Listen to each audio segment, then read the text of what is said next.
Nous l'avons vu en 3 séances. Ce n'est pas que nous allons conclure parce que c'est fini. C'est un enseignement inépuisable. Mais pour ce programme, par la grâce du Saint-Esprit, nous allons conclure aujourd'hui par là. Alléluia, amen, amen. Et comme sous-thème aujourd'hui, nous allons partager sur le salaire. L'intitulé de notre message ce matin, c'est le salaire. Le salaire, c'est la rémunération. Le salaire, c'est les droits que mérite un ouvrier, un travailleur, quand il a fait son travail, quand il a rempli son contrat, il a droit à un salaire. Il doit être payé. Donc, le salaire, c'est très simple. J'aurais voulu intituler ça comme la rémunération, mais le salaire, c'est plus clair. Chaque personne qui travaille, il travaille pour un salaire. Il y a des gens qui travaillent gratuitement, ce sont les esclaves. Mais ceux qui travaillent, ils ont pris un contrat. Même si ce n'est pas un contrat signé, mais au moins c'est un engagement verbal. Tu as été engagé, tu es engagé pour un salaire. Et chacun connaît le montant de son salaire. Et à une période bien déterminée, il reçoit son salaire. Alléluia, amen, amen, amen. Dans la vie chrétienne, dans la vie spirituelle, nous avons aussi droit à un salaire. Un salaire. Il y a le salaire pour ceux qui vivent dans le péché. La Bible dit, le salaire du péché, c'est la mort. Mais il y a aussi le salaire pour ceux qui vivent dans la foi. Ceux qui vivent selon la foi, ceux qui vivent par la foi, ils ont un salaire. Le salaire qu'ils ont, c'est la vie éternelle, la vie en abondance. La vie en abondance veut dire la vie meilleure sur cette heure. D'abord, le salaire de l'homme et de la femme qui vit par la foi. Le salaire de l'homme et de la femme qui a cru en Jésus-Christ, qui a investi sa confiance, qui a donné sa vie à Jésus-Christ, qui l'a reçu comme Seigneur et Sauveur et qui marche conformément aux recommandations et à la parole de Dieu. Il a aussi un salaire. Donc pour tout ce qu'on fait pour le Seigneur, il y a toujours un salaire. C'est ce que la Bible dit, que nul n'est venu auprès de Jésus et rentre le main vide. Il est le véritable rémunérateur, le juste, qui paye un bon salaire et qui est fidèle à le payer. Il paye toujours. Alléluia, amen, amen, amen. Bien aimé, les diables, bien qu'il donne l'impression qu'il paye, les diables ne payent pas. Même un mauvais salaire, il ne paye pas. Alléluia, amen. Parce qu'il n'a pas les moyens de payer. Il a la haine, il a la colère. Mais ce qu'il prétend de meilleur à payer, il y a des gens qui vont s'engager dans des puissances occultes pour avoir soit la gloire, soit les succès dans les entreprises ou dans les études ou je ne sais pas quoi, avoir la renommée.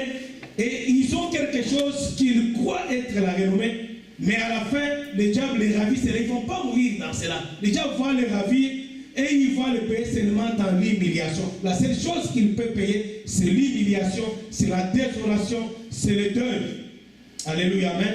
Même s'il a prétendument donné une certaine gloire, ou une certaine renommée, ou une certaine richesse, ou une certaine réussite, à la fin, cette réussite-là ne va pas aller jusqu'à la fin. C'est pour un temps bien déterminé, et à la fin, c'est la désolation, c'est l'humiliation. Amen, amen, amen, amen. J'étais allé il y a 2 ans à Gangara, et là, j'ai un ami qui m'avait invité là-bas.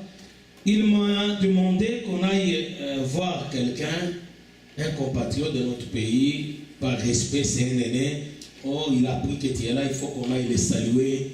Alors nous sommes allés voir ces messieurs-là, c'est les professeurs d'université là-bas à Toronto.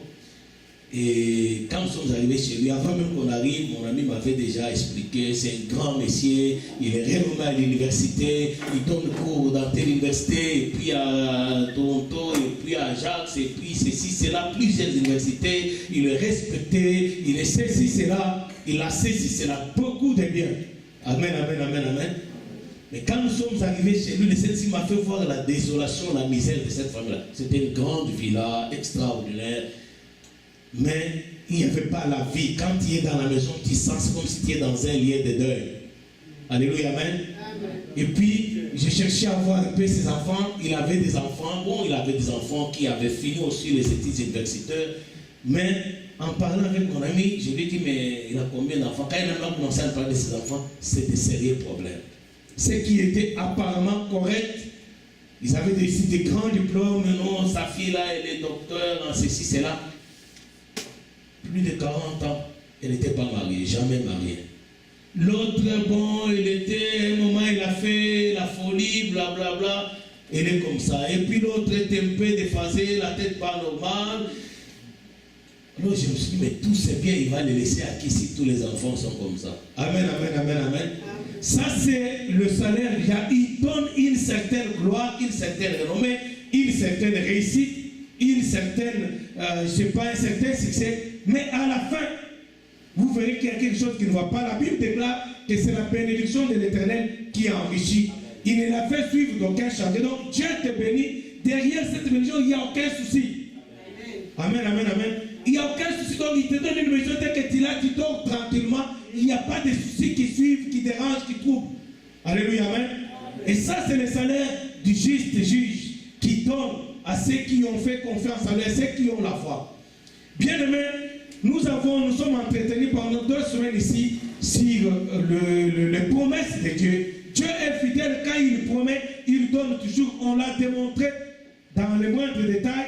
Et quand Dieu promet, il l'accomplit. Mais parfois on a l'impression que soit ça traîne, ça tarde à venir, soit il y en a des promesses qu'on n'arrive pas à réaliser. Pourquoi? Et nous avons démontré les pourquoi, les conséquences. Qu'est-ce qui font que certaines promesses que nous avons reçues de Dieu ne s'accomplissent pas? Et on a démontré les obstacles, le diable lui-même, et certaines choses, on a parlé beaucoup là-dessus. Je vais vite aller pour ne pas perdre le temps.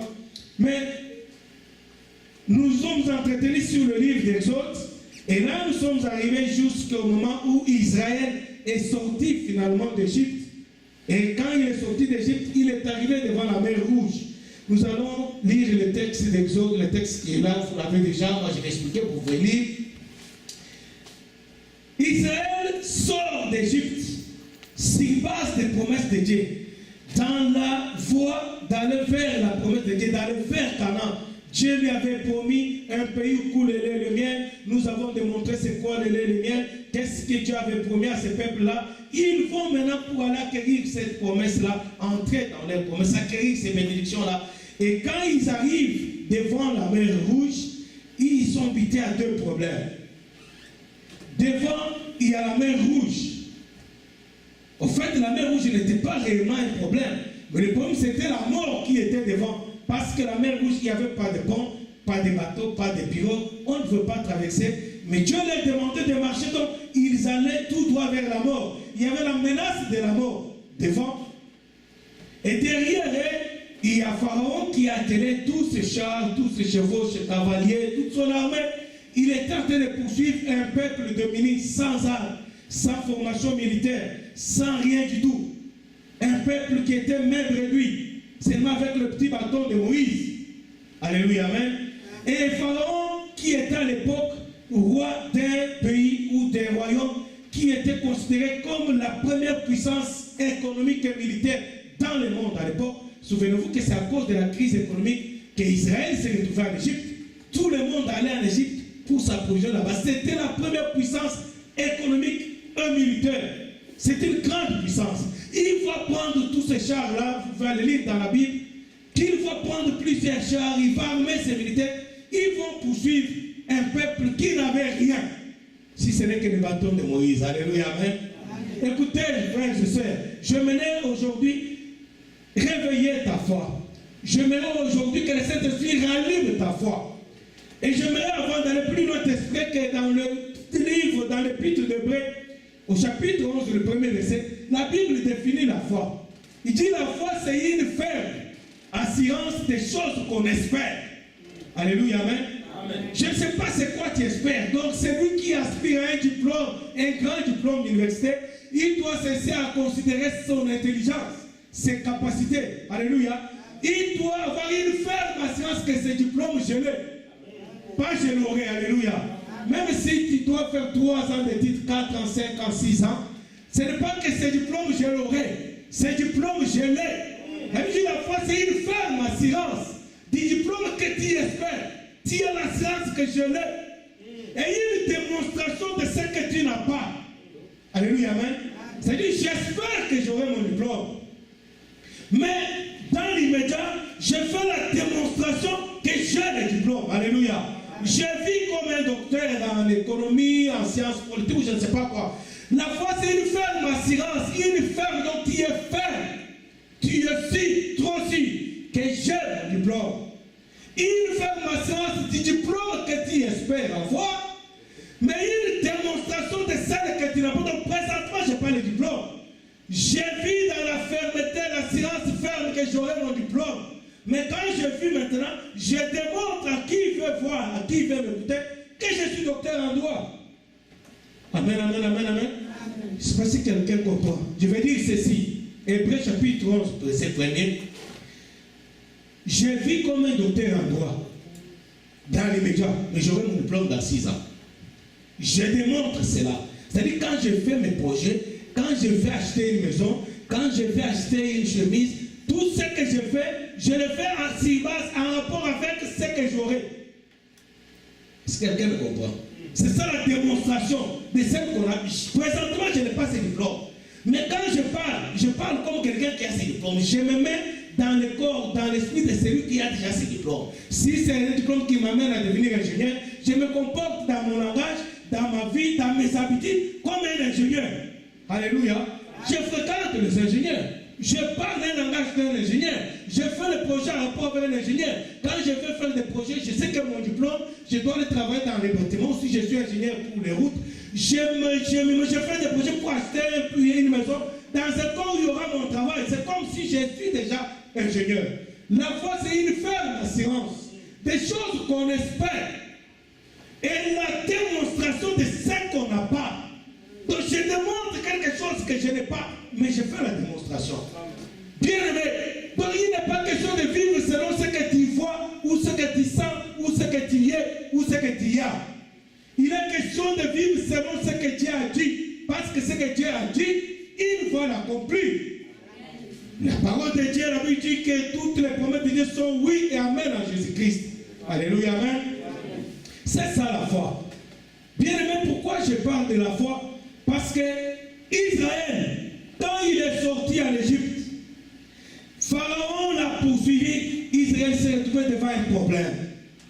La mer Rouge, qui représentait une menace, donc c'était la mort qui était devant. Et derrière, il y a toute la grande puissance du monde qui est en train de les poursuivre pour les prendre encore, le maltraiter, les humilier, les ramener de force en Égypte. Et entre parenthèses, j'aimerais vous dire ceci. C'est à cause de la peur de la mort qu'Israël a subi l'humiliation en Égypte. Ils étaient esclaves parce qu'ils avaient la peur de la mort. Ils étaient menacés. Quand ils étaient en Égypte, on les menaçait de les tuer. Donc si on te dit tu dois faire ça, si tu ne veux pas, on va te tuer. À cause de cette peur-là, ils avaient la peur de la mort. À cause de cette peur-là, ils se sont retrouvés esclaves en train de faire n'importe quoi, de subir n'importe quoi, parce qu'ils craignaient la mort. Alléluia, amen. Amen. La peur de la mort. Il y a beaucoup de chrétiens qui ont peur de la mort. Quand ils vont dans le lieu, ou à la mort, ou aux hôpitaux, ils passent directement à leur propre mort. Ils sont en la frousse. Alléluia. La mort, nous, on n'a pas besoin de craindre la mort. Vous allez voir dans ce texte bien aimé. Alors le peuple s'est retrouvé devant la mort. La mort était là, représentée par la mer Rouge. Et derrière, il y avait cette menace. Alors ils avaient un choix. Mais comme ils avaient plus peur de la mort que de l'humiliation, c'est ce qu'ils ont fait plus de 400 années, sans se révolter, sans dire non, esclaves de Pharaon et de son peuple, main d'œuvre gratuite sans salaire, seulement par peur de la mort. Si tu as la peur de la mort, tu vas t'embobiner, te laisser embobiner dans n'importe quoi. Alléluia, amen. Alors, les solutions là, ils vont commencer à condamner Moïse. Tu aurais pu nous laisser mourir en Égypte. On était nous amener ici. Donc ils avaient la peur de la mort. Et Dieu leur dit, il dit par Moïse, dis à ce peuple de marcher, de traverser, d'aller de l'avant, marcher, ils doivent marcher. Frères et sœurs, peu problème ne diminue pas ta relation, ne réduit pas ta relation avec Dieu. Amen, amen, amen, amen. Peu importe tes problèmes ou ton problème, la gravité de ton problème, la dimension de tes problèmes, la douleur, la souffrance, l'humiliation de ton problème, garde ta relation avec Christ intacte. Amen. Alléluia, amen. Garde ta foi intacte. Si tu priais 1 heure par jour, prie toujours 1 heure par jour. Et même quand ça devient grave, tu as même besoin de prier plus d'1 heure par jour. Ne change pas tes habitudes à cause du problème. Puisque si tu changes les habitudes de ta vie, parce que tu as tel problème, automatiquement tu donnes le pouvoir à ces problèmes-là de t'écraser, de te dominer. Je ne sais pas si quelqu'un me comprend. Si tu as un problème, peu importe lequel, et qui te trouble, c'est normal parce que tu n'es pas un robot. Mais si tu changes tes habitudes de vie, c'est-à-dire avant ces problèmes-là, tu allais régulièrement à l'église. Avant ces problèmes-là, tu travaillais pour Dieu. Avant ces problèmes-là, tu allais travailler pour toi, pour ta famille. Avant ces problèmes-là, tu priais 1 heure, 2 heures par jour. Avant ces problèmes-là, tu étais fidèle dans ceci et cela vis-à-vis de Dieu. Quand le problème arrive, peu importe le temps qu'il va prendre, garde ta vie avec Christ, que rien ne change. C'est ça la foi. Alléluia, amen. J'ai un problème, mais je fais la démonstration de quelqu'un qui n'a pas de problème. Parce que je sais que mon Dieu va intervenir. La Bible dit que notre Dieu se lèvera. Il se lèvera le dernier. Amen. Donc je dois persévérer. C'est lui qui va persévérer jusqu'à la fin. Jusqu'à la fin de quoi? C'est-à-dire mon problème a une fin.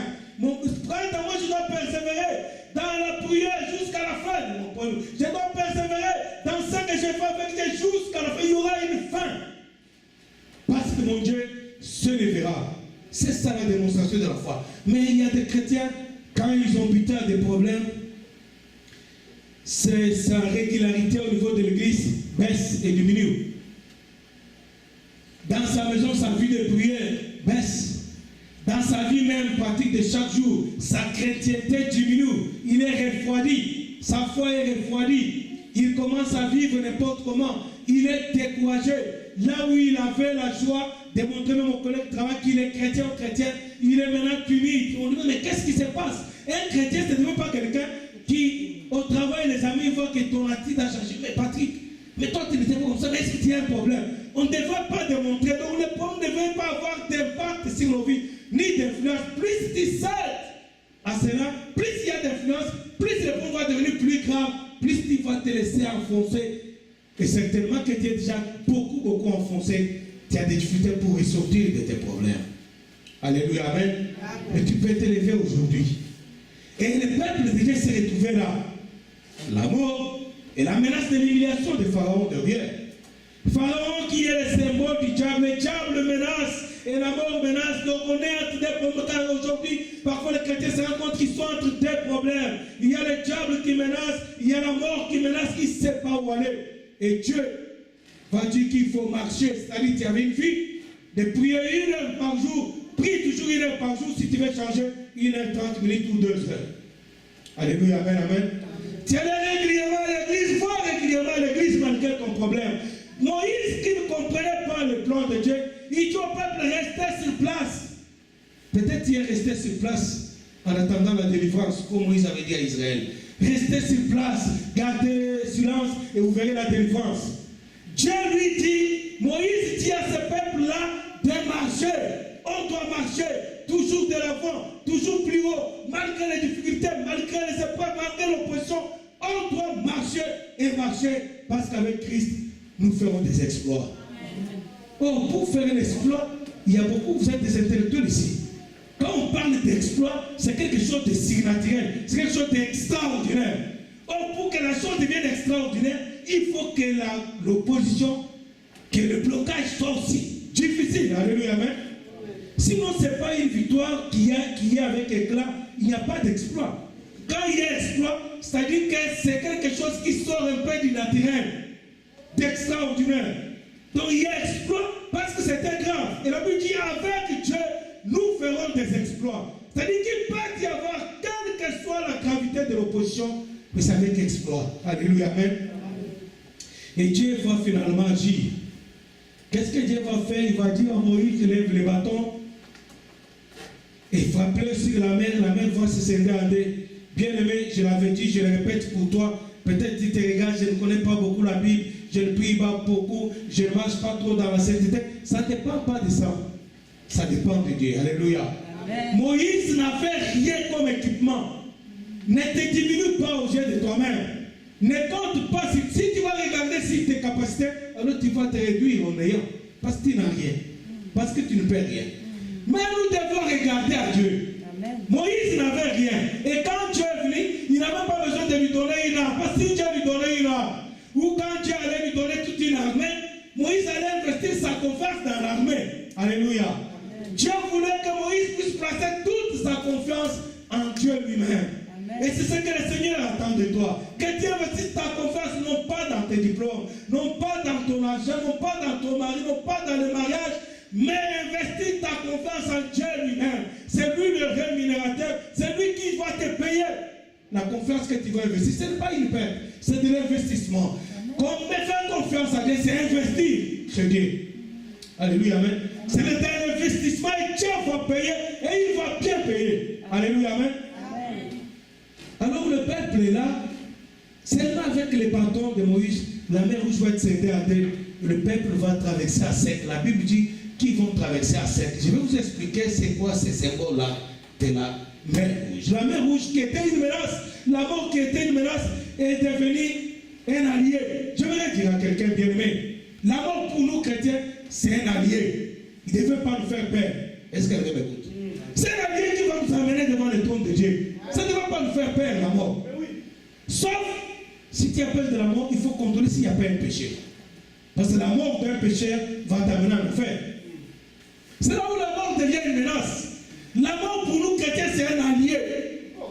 Si Christ ne rentre pas pour enlever l'église, ceux qui mourront avant, la mort c'est un allié qui va les amener dans la présence de Dieu, dans sa gloire. C'est un allié qui ne va pas nous faire peur. C'est pour ça qu'il y a ce symbole-là. La mort qui les menaçait, qui était une menace, devient cette mère-là qui les menaçait, devient un allié. Il va collaborer. Alléluia. Amen. Il va collaborer à nous sauver du diable. La mer rouge a collaboré avec Dieu pour que le peuple de Dieu échappe aux menaces du diable. Amen. C'est la mort. Elle était une menace. Elle est devenue une alliée sûre. Elle va obéir aux ordres de Dieu et elle va s'ouvrir. Pourquoi cela? Parce que la Bible déclare ceci. C'est notre Dieu qui a les clés du séjour de la mort. Amen. C'est lui qui a les clés du séjour de la mort. C'est lui qui a le pouvoir de dire tel va mourir et tel va mourir. Même s'il utilise les sorciers, vous allez voir cela bien aimé. Le diable, quand il menaçait Israël, c'est Dieu lui-même qui dit à Moïse, je vais endurcir Pharaon de son cœur. Il ne va pas vous laisser aller afin de faire éclater ma gloire. Le diable, il n'a pas de moyens pour payer parce que lui-même il est au service de notre Dieu. Il n'a pas de moyens. Il n'a que les moyens que Dieu lui donne. C'est un petit ouvrier de notre Père. Et un ouvrier de notre Père ne peut pas nous dominer parce que nous sommes les enfants du roi. C'est un petit travailleur. Il obéit aux ordres du Père. Même s'il peut nous faire du mal, c'est parce que le Père lui donne permission. Parce que c'est un travailleur. Il obéit aux ordres. Et même les ordres que Dieu lui donne, c'est pour un temps limité. Si vous lisez ce texte d'Exode 14, Dieu dit à Moïse, il dit, vous allez voir ce que je vais faire. Pharaon et son armée, je vais les endurcir, ils vont vous poursuivre. Et je vais faire éclater ma gloire. Frères et sœurs, pourquoi tu as peur? Même de la mort, tu ne devais pas avoir peur. Et là, la mort qui menaçait le peuple, c'est elle qui va collaborer. Elle va se fondre en elle et le peuple va passer. La Bible dit, ils vont passer à sec la mer rouge. C'est-à-dire, Dieu a fait que la mer rouge forme un mur. Donc il y a un mur à gauche et un mur à droite. Alléluia. Au lieu de menacer la mort, elle a commencé à sécuriser. Et au milieu, c'était sec. Sec. Donc leur pied n'a pas touché à une goutte d'eau. Frères et sœurs, vous savez, Jésus-Christ, la Bible dit qu'il est allé jusque dans le séjour de mort. C'est pourquoi on a chanté ce chant-là. La mort n'a pas pu le retenir. Il est allé juste dans le séjour de mort. Et là, il est sorti intact. Quand il est allé, il est sorti intact. La mort n'a pas eu d'effet sur lui. La mort n'a pas eu d'effet sur lui. La Bible dit qu'il a vaincu le diable. C'est lui qui autrefois détenait le pouvoir de la mort. Il a vaincu. Il a dépouillé même de ce pouvoir-là. Il a agi impuissant en déployant la croix. Notre Dieu, le peuple va passer à sec. Il va passer à sec. Pourquoi? Parce qu'ils sont entrés là-bas. Nous sommes, nous chrétiens, habitués, nous sommes morts par la foi en Jésus-Christ et nous sommes ressuscités avec lui. Alléluia, amen. Donc ils sont passés par là et ils ont traversé. Quand ils sont arrivés de l'autre bout, Pharaon s'est entêté, poussé par Dieu, bien sûr. Il est entré dans la mer. Alléluia. Et la mort qui était une menace pour Israël, je vous ai dit qu'elle est devenue une alliée. Elle a non seulement fait passer le peuple d'Israël, mais il a frappé les diables qui étaient derrière. La menace qui était derrière a été frappée. Ils ont été engloutis par la mer rouge. Bien aimé, la mort devrait faire peur aux autres. Pas à toi. La mort devrait faire la peur, communiquer la peur à ceux qui vivent dans le péché, à ceux qui n'ont pas l'espérance de la vie après la mort. Nous avons l'espérance que nous vivons encore après la vie sur cette terre. Alors la mort ne devrait pas nous communiquer la peur. Notre vie après cette vie sera plus glorieuse que celle que nous vivons aujourd'hui. Parce que là où nous irons, il n'y a pas de deuil, il n'y a pas d'humiliation, il n'y a pas de petits, il n'y a pas de grands, il n'y a pas de riches, il n'y a pas de pauvres. Il n'y a que les enfants de Dieu dans la gloire. Il n'y a pas la tristesse, il n'y a pas le stress. Chaque jour c'est la joie, la gloire devant le roi. C'est une vie glorieuse, bien aimé. Mais ceux qui vivent dans le péché, ils peuvent avoir peur de la mort parce qu'elle va les emmener dans une vie de douleur, de souffrance et d'humiliation. Amen, amen, amen, amen. Pharaon était englouti avec toute son armée. Bien aimé, le peuple de Dieu est sorti de la mer Rouge. Et toute la menace était anéantie. Frères et sœurs, quand tu as accepté Jésus-Christ comme ton Seigneur et Sauveur, tu as quitté des mondes à un autre monde. Alléluia. Tu as quitté le camp du diable pour venir vers le camp de Dieu. Il faut qu'il y ait une séparation parce que réellement, il s'est passé une séparation de là où tu étais et là où tu es maintenant si tu es devenu chrétien. Il y a une séparation et les deux ne peuvent pas cohabiter. Ceux qui sont là ne peuvent pas venir ici. Est-ce que quelqu'un m'écoute? Je veux dire ceci. La menace du diable ne devrait pas t'inquiéter. Les doutes, la peur, oh les sorciers, mon oncle est sorcier, ma tante est sorcier, tel frère est sorcier, et le pasteur, même le pasteur, les accès des sorciers, tout le monde panique. On ne devrait pas paniquer. Quand on a dit oui à Jésus, ce peuple a dit oui à Dieu. Je vous amène à Canaan, ils ont dit oui, nous sortons. Ils sont sortis. Et Dieu a englouti toute la menace. Après, avant, Moïse leur a dit, ces Égyptiens que vous voyez aujourd'hui, vous ne les verrez plus jamais. Plus jamais. Pourquoi tu appelles des sorciers? Ce sont des Égyptiens qui nous menaçaient autrefois, qui nous ont humiliés pendant que nous étions païens. Ils nous ont fait faire des choses humiliantes sans nous payer. Ils ont détruit nos vies. Ils ont détruit la vie de nos parents. Ils ont détruit la vie de nos familles, dans la magie, dans la sorcellerie, dans l'occultisme, dans la prostitution, dans la drogue, dans beaucoup de mauvaises choses. Ils nous ont détruits, ils sont abusés de nous. Sans salaire. Et Christ a eu pitié de nous. Christ a eu pitié de toi. Il t'a lancé la peine. Il t'a donné la peine. Il t'a appelé. Tu as dit oui. Tu as dit oui à Jésus. Et quand tu as dit oui à Jésus, il t'a pris de là jusqu'ici. Et derrière, toute la menace était décimée. Tu n'as pas besoin d'avoir peur, bien aimé, parce que Pharaon et toute son armée et toutes ses armes engloutis dans la mer Rouge. Et quand les peuples sont de la mer Rouge, ils se sont rendus compte que finalement, finit la menace. La Bible dit qu'ils ont entonné un cantique, alléluia. Nous, chrétiens, on doit passer notre temps dimanche à louer Dieu, à adorer Dieu. Même dans ta maison, passe ton temps à louer Dieu, à adorer Dieu. Oublie ce que tu vois, oublie ce que tu sens, loue Dieu, adore Dieu. La menace était déjà engloutie, fini. Sauf s'il y a un péché. Là, si tu as des doutes, je dis toujours et j'exhorte et je le dis encore aujourd'hui. À partir du moment où tu sens la peur dans ta vie, à partir du moment où tu sens que tu es en insécurité, c'est la preuve qu'il y a un péché qui s'est glissé quelque part dans ta vie. Alors regarde bien ta vie. fouille bien dans ta vie. Si tu ne retrouves pas où tu as péché, va seulement à genoux. Fais cette prière, Seigneur. C'est possible que j'ai péché. Toi, tu connais ma vie. Tu connais mes pensées, mes sentiments, mes émotions, mes actes, mon engagement, mes paroles. Si dans tout mon comportement, il y a quelque chose qui t'a offensé, Seigneur, pardonne-moi. Amen, amen, amen, amen. On n'a pas besoin d'identifier son péché pour demander pardon. À partir du moment où tu sens la peur, l'inquiétude, les soucis, le stress, c'est le symbole d'un péché.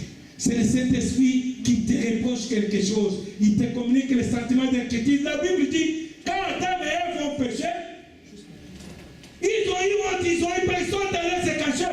Et c'était la preuve qu'ils avaient désobéi à Dieu. C'est-à-dire que quand Dieu les a appelés, tu es où? Adam a dit, non, je suis allé me cacher parce que je suis libre. Il a dit, mais qui t'a dit que tu es libre? Amen, amen, amen, amen. C'est la preuve du fait qu'il a compris qu'il y a la peur, il y a la honte. Le péché était là. Alors toutes les fois que cela t'arrive, bien aimé, prie Dieu. Regarde ta vie. Si tu ne vois pas où est-ce que tu es tombé, demande à Dieu, pardonne-moi. Pardonne-moi si dans tel ou tel autre geste, j'ai mal agi, j'ai désobéi, j'ai violé ta parole. Pardonne-moi. Amen, amen, amen, amen. Et après, tu n'as pas besoin de craindre la mort. Israël, après la mer rouge, c'était fini avec la menace du Pharaon. C'était fini avec Pharaon. C'est comme Moïse avait dit, ces Égyptiens que vous voyez aujourd'hui, plus jamais vous les verrez. C'était fini. Bien aimé, à partir du moment où tu as dit oui à Jésus, à partir du moment où tu as dit Seigneur, je te donne ma vie. Écoutez, bien aimé, mais si tu as donné ta vie à Jésus-Christ, de quelle vie les sorciers vont s'approprier? Amen, amen, amen. Si tu as donné ta vie pour de vrai Jésus-Christ, mais les sorciers vont jouer avec quelle vie encore? Peut-être vous ne comprenez pas. La Bible dit ceci. Nous étions morts par nos péchés.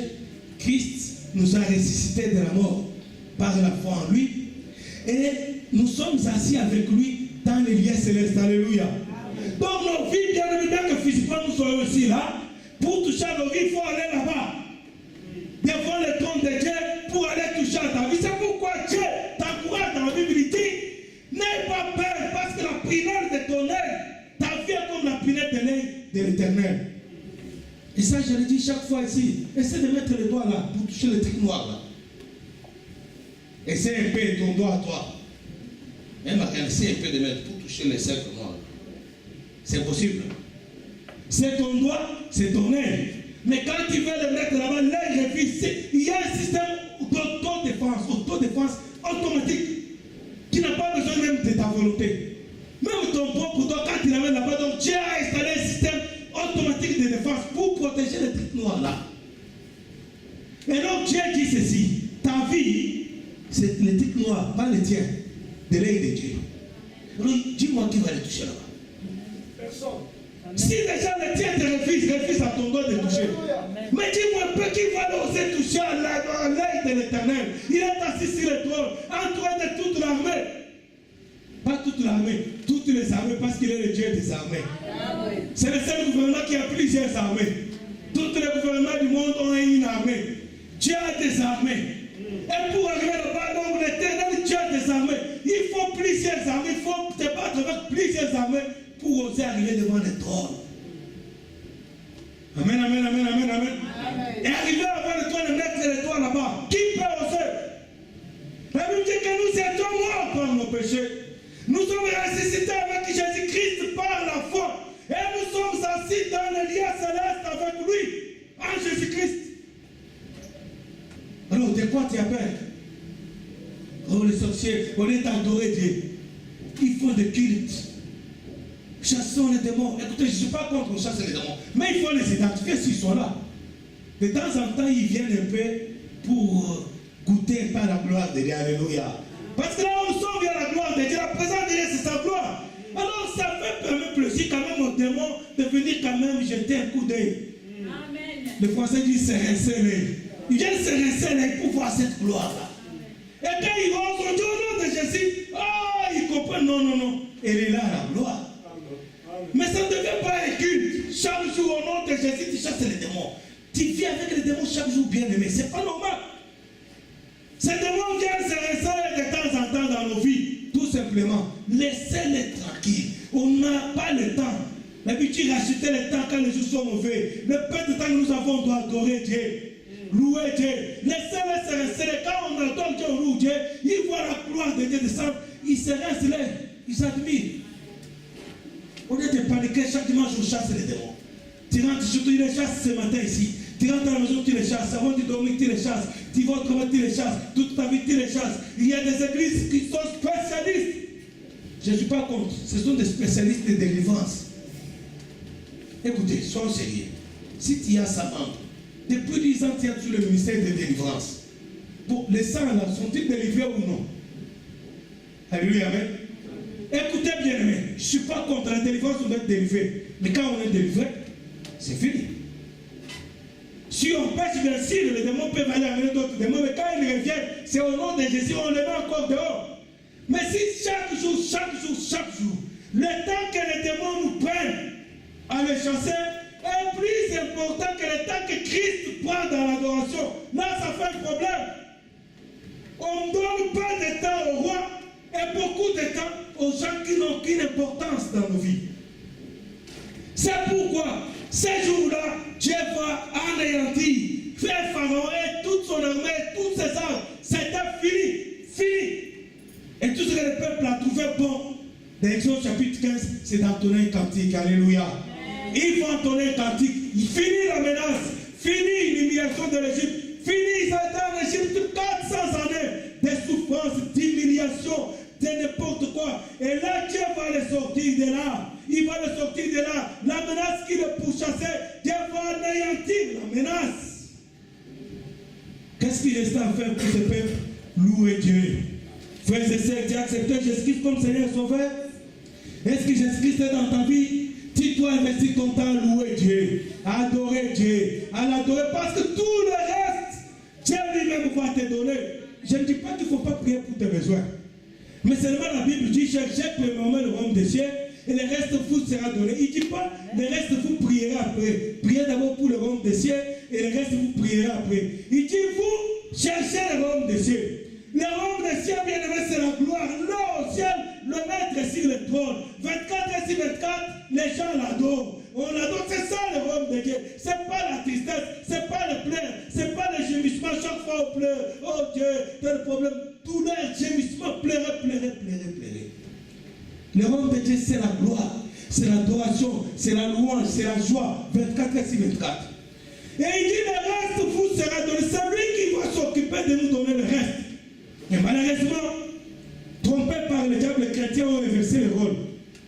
Ils cherchent le reste et le royaume de Dieu, ils ne s'en soucient pas. Bien aimé, le peuple va chantonner. C'est là où les problèmes ont commencé. Je l'ai déjà dit, je vais te dire ce matin, bien aimé. N'aie pas peur ni de la mort, ni des sorciers, ni des magiciens, ni de rien du tout. Aie peur du péché. Amen.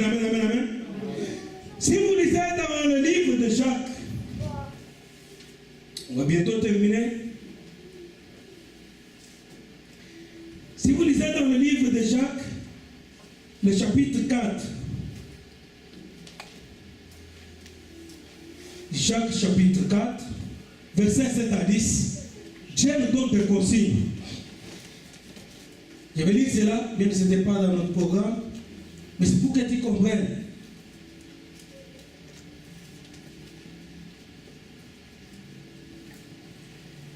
Jacques, chapitre 4,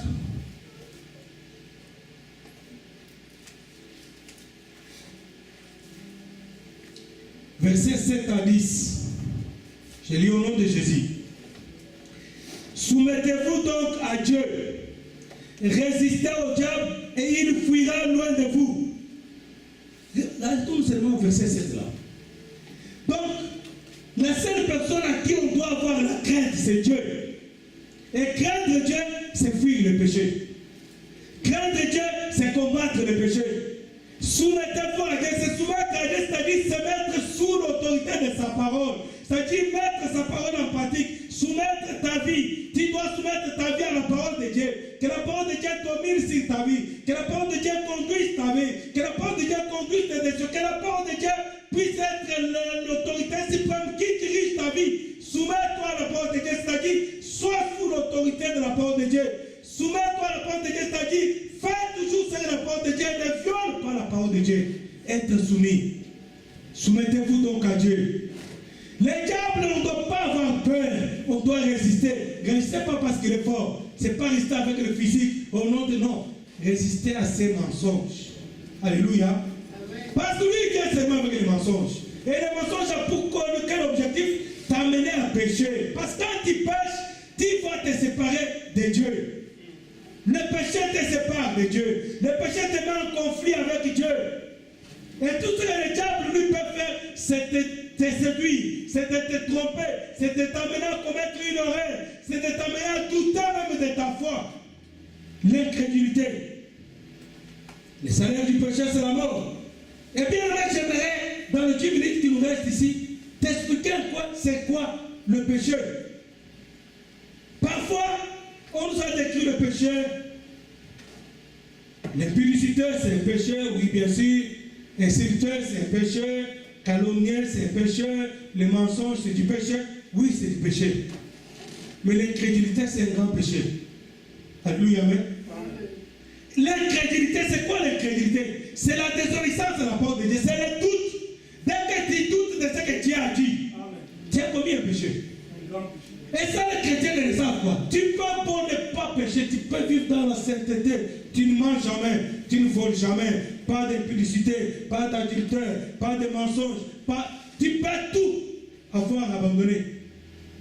Mais, dès qu'il y a le doute vis-à-vis de ce que Dieu a dit, même si ta propre vie, dès que tu doutes, tu as commis un péché vis-à-vis de Dieu. Souvenez-vous bien aimé, ce n'est pas à cause de l'impudicité que Moïse n'est pas entré en Canaan. Est-ce que quelqu'un m'écoute? Moïse n'a pas insulté quelqu'un. Moïse n'a pas menti quelqu'un. Moïse n'a pas volé. Moïse n'a pas tué quelqu'un. Mais Dieu l'a privé de Canaan parce qu'il a péché. Pourquoi? L'incrédulité. Dieu lui a dit, fais telle chose. Va ordonner Dieu à la pierre, Dieu au rocher, de sortir de l'eau. Moïse va douter. Pourquoi? Parce que Dieu va le faire voir la menace. Moïse était stressé par la menace du peuple d'Israël.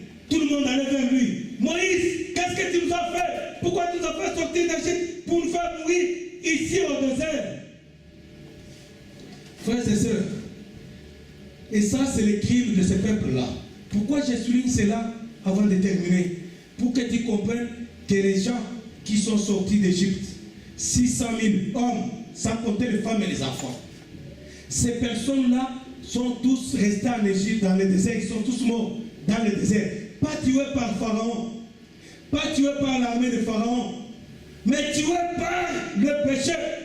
Ils ont reçu le salaire qu'ils méritaient parce qu'ils n'avaient pas la foi dans la parole de Dieu. Est-ce que quelqu'un m'écoute très bien? Ces 600 000 hommes, de 600 000 hommes, il n'y a que Josué et Caleb, ainsi que les enfants des autres. Donc, ces 598 000 sont morts en Égypte, et dans le désert plutôt. Il n'y a que Josué et Caleb, plus les enfants de ceux-là, qui n'ayant pas connu Dieu, n'ayant pas fait alliance avec Dieu, n'ayant pas reçu la promesse de Dieu, Dieu ne les a pas jugés parce qu'ils étaient à l'écart, ils ne connaissaient pas ce qui s'est passé.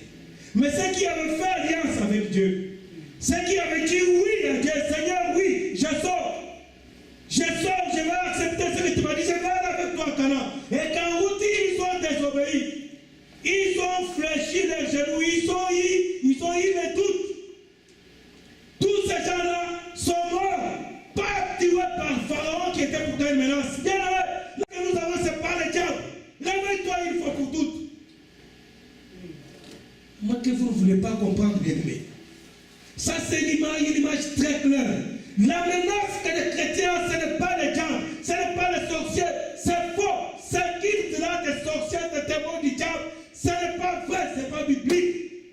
Le diable n'a rien. Depuis 2000 ans, il a été écrasé, anéanti, dépouillé. La Bible dit qu'il a dépouillé, détruit.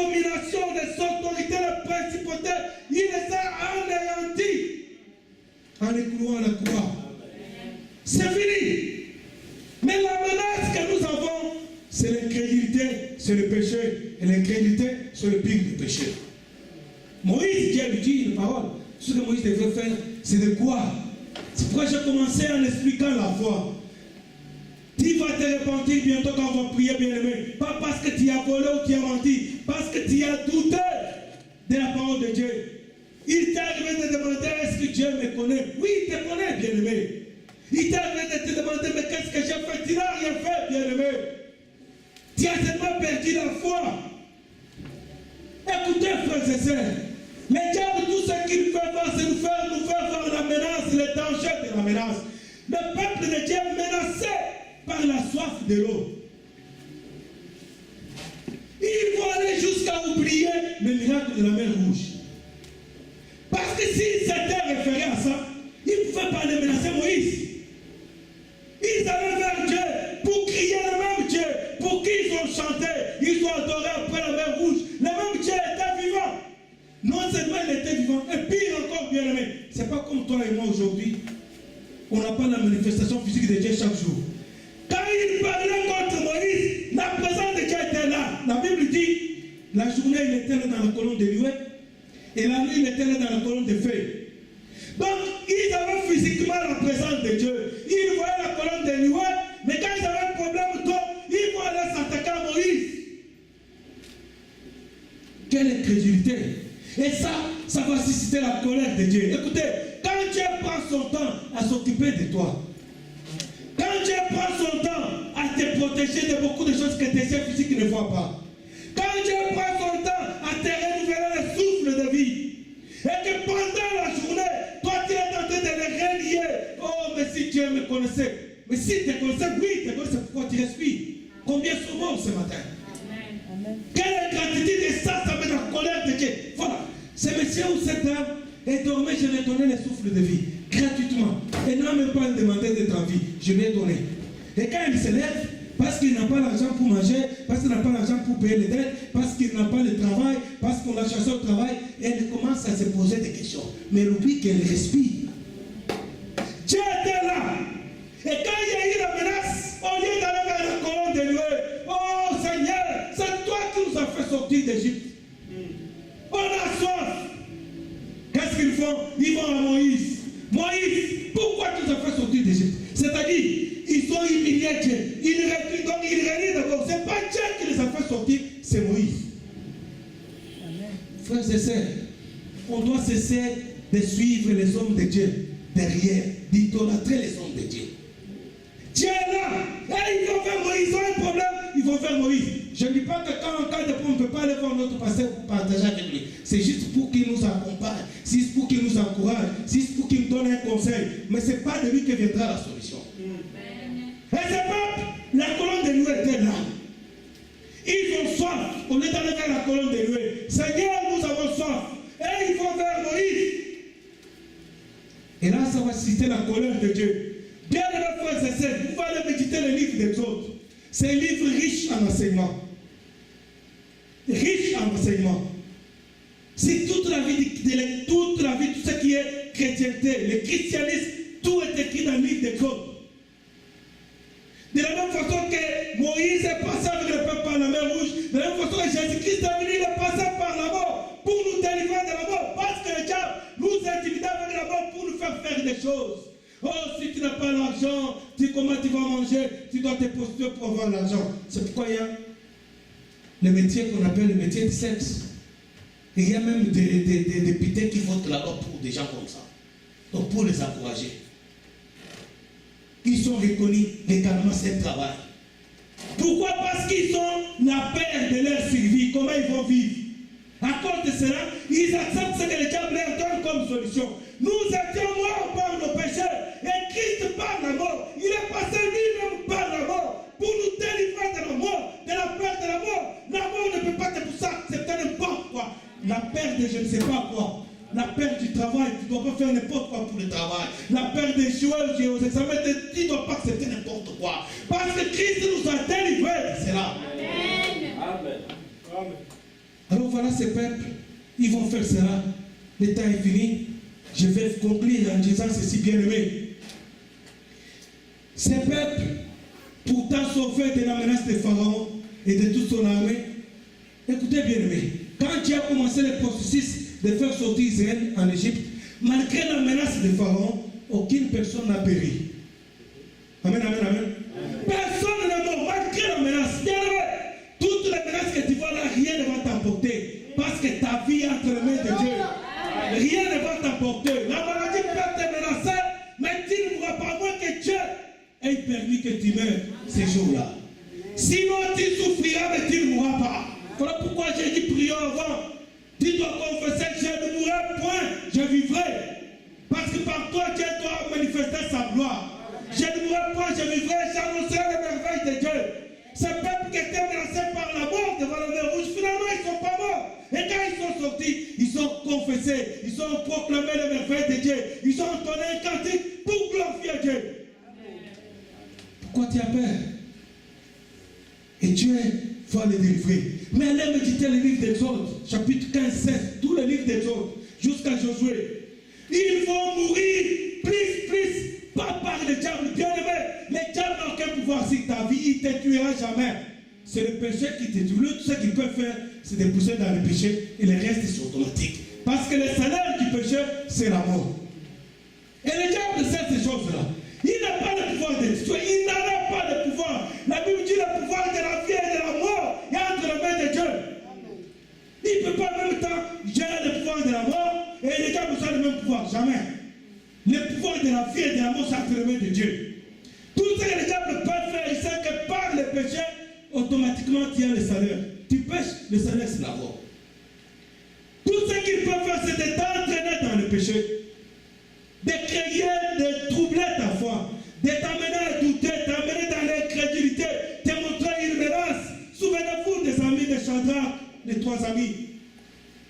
Avant qu'ils soient même tués, le roi de Lodigi allait chauffer la fournaise cette fois devant leurs yeux. C'était pour attirer leur attention. Le problème c'était, quand ils auront peur, ils vont se soumettre à moi. Alléluia. Et c'est ça que le diable fait, il nous fait voir que ça c'est grave. Dès que tu sais, tu paniques, la paix rentre, tu mets le doute. Et dès que tu doutes de Dieu, la colère de Dieu te frappe. Dieu est là, bien aimé. Chaque jour, il est là. Même si nous sommes malades, dès que tu respires, il est là. Parce que le souffle de vie, personne d'autre ne te le donnera. Tu veux savoir si Dieu te connaît, regarde si tu as le souffle de vie. Parce que le diable peut promettre moins de merveilles aux autres. Mais le souffle de vie, il n'y a que Dieu qui donne à qui il veut, quand il veut, comme il veut. Si tu veux, tu as l'habitude de temps en temps, quand ça devient grand, oh Dieu me connaît. Regarde ça, si tu es en vie ou tu es mort. Si tu respires, c'est que Dieu connaît, parce que chaque jour, il dit, ok, donnez à tel le souffle de vie. Aux autres là, enlever le souffle de vie à tel.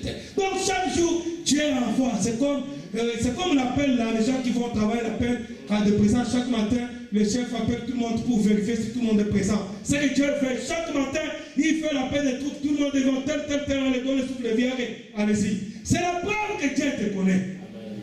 Alors même si tu es malade, si tu respires, Dieu te connaît, il sait que tu es malade. Si tu n'as pas le travail tant que tu respires, Dieu te connaît. Si un sorcier vient même te menacer verbalement, Dieu te connaît, il voit cette menace. Amen. Donc tout ce qu'il faut faire, c'est de se tourner vers lui. Seigneur, voilà les sorciers me menacent. Seigneur, voilà où m'a chassé du travail. Seigneur, voilà la maladie me menace. Seigneur, voilà j'ai tel besoin. Seigneur, voilà j'ai tel besoin. Ça, c'est la foi. Et à chaque fois, il y a un salaire. Mais à chaque incrédulité, il y a le salaire. Et le salaire du péché, c'est la mort. L'incrédulité, bien aimé, je vais m'arrêter pour dire que l'incrédulité, c'est un péché très grave. Je vous ai montré, Moïse, il n'a pas pris la femme d'autrui. Il n'a pas insulté quelqu'un. Il n'a pas volé non plus. Il gênait en même plus, il gênait 40 jours, 40 jours. Vous connaissez l'histoire de Moïse. Mais bien qu'il gênait beaucoup, c'est à cause du doute. Il va douter, il va dire au rocher, est-ce que c'est de ces rochers que Dieu va vous donner de l'eau? Alors, mais pourquoi tu es allé là-bas? Amen, amen, amen. Oppressé, qu'est-ce que le diable a fait? Il a tout simplement amené tous les enfants d'Israël. Cette menace, il a regardé la foule. Tout le monde crie, Moïse, qu'est-ce que tu nous as fait? Moïse a paniqué. Et dès qu'il a paniqué, il a perdu le contrôle. Et c'est ce que le diable fait. Il suscite la maladie. Pression. Alléluia. raconter un petit témoignage. Quand je suis arrivé ici, là, d'abord dans mon pays, les histoires de haute pression, je ne sais pas, basse pression ou quoi, là, je ne les ai pas connues. Ce langage là dans mon pays. C'est-à-dire la tension, le ceci et cela, la dépression, le stress, ce sont des choses que moi je n'ai pas appris, je les ai appris ici. Alors, comme c'est le système ici, et moi j'ai fait aussi la haute pression. Je vais à l'hôpital, 160. C'est un problème. C'est quoi le problème? Oh, la tension là. Médicament. Moi, je me prescris un médicament. Et puis le médecin me dit, tu dois prendre un comprimé chaque jour. Alors je dis, jusqu'à quand? Parce qu'on prend le médicament, c'est pour être guéri, non? Là je dis jusqu'à, je me dis non, c'est comme ça, toute ta vie c'est resté comme ça. Avec la tension là, c'est comme ça. Tu dois prendre le médicament pour que la tension soit normale. Bon.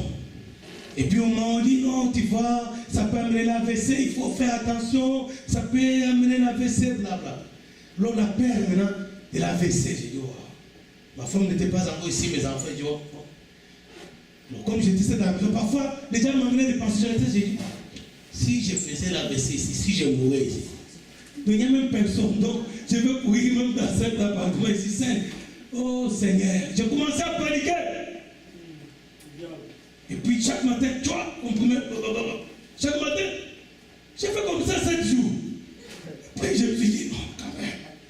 J'ai commencé à réfléchir, je dis, bon, toute ma vie, je vais prendre les médicaments. Alors je vais dire, comme un petit bout comme ça. Ma vie dépend de ces petits morceaux ici, là. Alors je me suis souvenu que Dieu est là. Amen. Alléluia, amen. Je me suis souvenu que Dieu est là. Frères et sœurs, quand tu es opprimé, quel que soit le problème, si tu n'as aucun souvenir de ce que tu as fait, souviens-toi même des témoignages des autres. Amen. Dieu est là. Je me suis souvenu des autres. Je dis, mais le Dieu qui avait fait ça pour moi, mais il peut encore le faire. J'ai pris tous les colis là directement. J'ai fait la prière devant la toilette là. J'ai dit, Seigneur, pardonne-moi parce que j'ai mis ma confiance dans ces bouts de comprimés. Pardonne-moi, j'ai péché contre toi. Parce que j'ai perdu la foi. Mais maintenant que tu m'as interpellé, je sais, pardonne-moi. Et aujourd'hui, plus jamais ça. C'est moi qui l'ai fait. Si tu as la foi, tu peux le faire. Amen. Je te dis ce que moi j'ai fait. Plus jamais ça. Alléluia. Puis je dis, je ne prélève même pas, c'est fini. Si ça monte, je dis, Seigneur, si ça monte, si c'est pas ça que je vais me reprendre là, que ton nom soit glorifié. Mais les médicaments là, c'est fini. Puis le premier jour, je n'ai pas regardé. Le deuxième jour, je n'ai pas regardé. Le troisième jour, je dis, bon, je regarde quand même. Quand j'ai vu là, 170. Et dit, ouais, je ne prends pas les médicaments. Une semaine est passée, 2 semaines est passées. Mon grand frère m'a appelé pour me conseiller. Comment ça va à la santé, ça? Il dit, ah non, c'est fini, j'ai jeté les médicaments. Moi, je ne peux pas demander des médicaments. Il dit, qu'est-ce que tu as fait? Parce que lui aussi a le même problème. Qu'est-ce que tu as fait? Tu vas mourir. J'ai dit oui. Mais les médicaments, je ne crois pas. Il dit, c'est ton problème. La deuxième semaine, je suis allé mettre 110. Wow. J'ai commencé à parler parce qu'on me disait toujours, la moyenne c'est 120 à 130. C'est ça, non? Tu es bien massé. 120 à 80. Si ça monte 139 limite, c'est ça, non? Quand j'ai mis 110, donc j'étais moins de 120, j'ai pas dit, oh, comment ça pèse trop? Je suis allé voir le monsieur, mais maintenant c'est 110.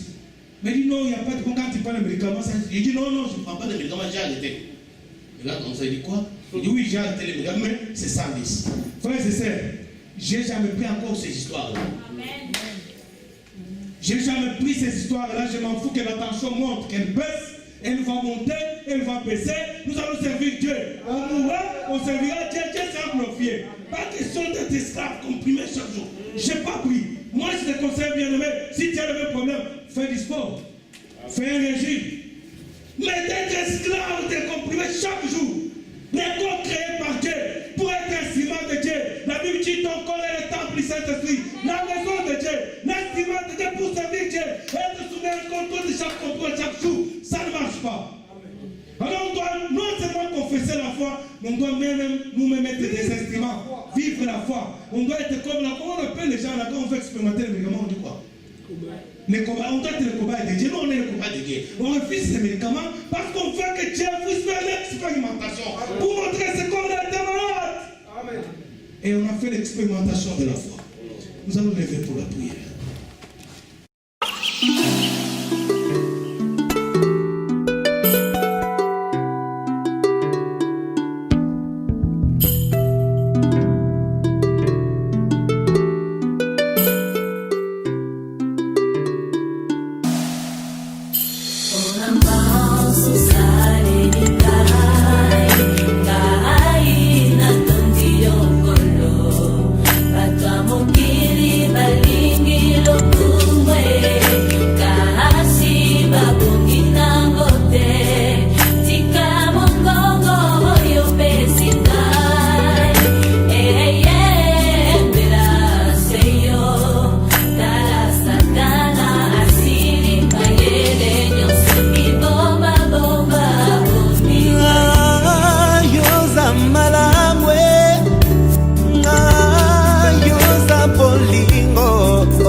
Mbeto bipai moye kendeke kolala eza wapi? Ebongo ekuke bipai moye bimelaka na tongo eza wapi? Yo nde ekuke bipai moye ebimaka soki oboye bimeko bimate. Lelo natondi yo po bilaka olakanga nano kokisi yango te, yango natondi yo. Nazoka mwasi moko azekomba zoloba nzambe natondi yo po kino lelo naboti te. Nazoka lisusu motu moko asilisi kelasi azangi mosala zoloba majonzi kolo mpo nazangi mosala.